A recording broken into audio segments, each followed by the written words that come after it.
একবার হলেও এই দোয়াটা পড়বেন ভাইরা আমার। আপনার কাছে অনুরোধ করে বলি, দিনে একবার হলেও দোয়াটা পড়বেন, আপনার শত বিপদ আল্লাহ দূর করে দিবেন, রিজিকে বারাকা দান করে দিবেন, গুনাহগুলো মাফ করে দিবেন, কিয়ামতের ময়দানে আপনার হিসাব নিকাশ সহজ করে দিবেন। সুবহানাল্লাহ। দিনে একবার হলেও দয়া করে এই দোয়াটা ছেড়ে দিবেন না, একবার হলেও এই দোয়াটা পড়বেন, একবারে সহজ দোয়া।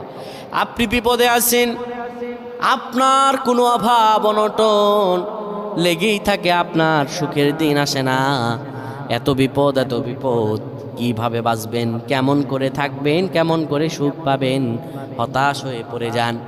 আমার প্রাণের বাইরে হতাশ হয়ে যাবে না, আল্লাহর কাছে আশ্রয় চাইতে হবে। আমার রব্বুল আলামিনের কাছে যদি আশ্রয় চাইতে পারেন, আমার আল্লাহ আপনাকে আশ্রয় দিবেন। এই দিনে একবার হলে দোয়াটা পড়বেন, দোয়াটা একবারে সহজ শিখিয়ে দিচ্ছি। رب اغفر لي ولوالدي وللمؤمنين